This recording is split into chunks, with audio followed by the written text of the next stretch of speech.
पदोन्नत में तो आरक्षण हम देंगे, लेकिन पदोन्नति में आरक्षण के संबंध में एक कैचअप रूल लागू किया गया था। कैचअप रूल, जो कैचअप रूल आया था वीरपाल सिंह चौहान बनाम भारत संघ, वीरपाल सिंह बनाम भारत संघ, इसमें कैचअप रूल लागू किया गया था। कैचअप रूल, ये क्वेश्चन आपसे पूछा जाएगा। कैचअप रूल, पकड़ लेने का नियम, इसको बोलते हैं पकड़ लेने का नियम।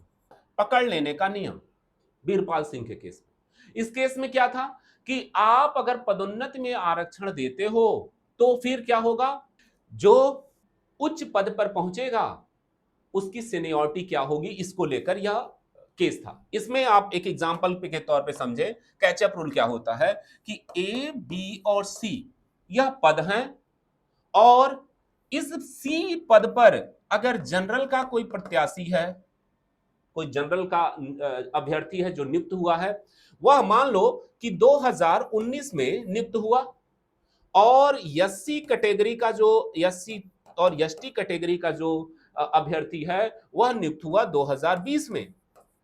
तो इन दोनों में सीनियर कौन है? दोनों में सीनियर तो यह है जनरल, क्योंकि 2019 में हुआ था, एक साल पहले ही इसकी नियुक्ति हुई थी इसी पद के लिए। अब यह एससी और एसटी को पदोन्नति में आरक्षण देकर इससे पहले ही इस पद पर पहुंचा दिया गया। यानी अगर एससी और एसटी को 2022 में इस बी नामक उच्च पद पर पहुंचा दिया गया, तो अब तो सीनियर कौन हो गया? अब यहां एससी और एसटी हो गया। किसका? इस जनरल का।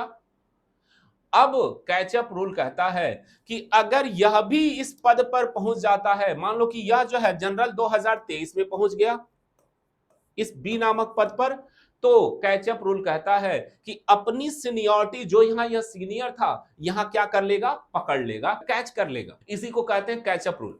अब यहां भले ही यह इससे पहले पहुंचे, लेकिन अगर यह भी इस पद पर पहुंचता है, 2023 में पहुंचता है, बाद में पहुंचता है, तो चूंकि इस पद पर, प्रारंभिक पद पर वह सीनियर था, तो इस पद पर भी वहां पहुंचने के बाद क्या हो जाएगा? सीनियर हो जाएगा, भले ही वह लेट से पहुंचा है, भले ही एससी के बाद पहुंचा है, तब भी वह क्या हो जाएगा? सीनियर हो जाएगा। अपने जो सीनियरिटी है उसको कैच कर लेगा। इसी को कहते हैं कैचअप रूल।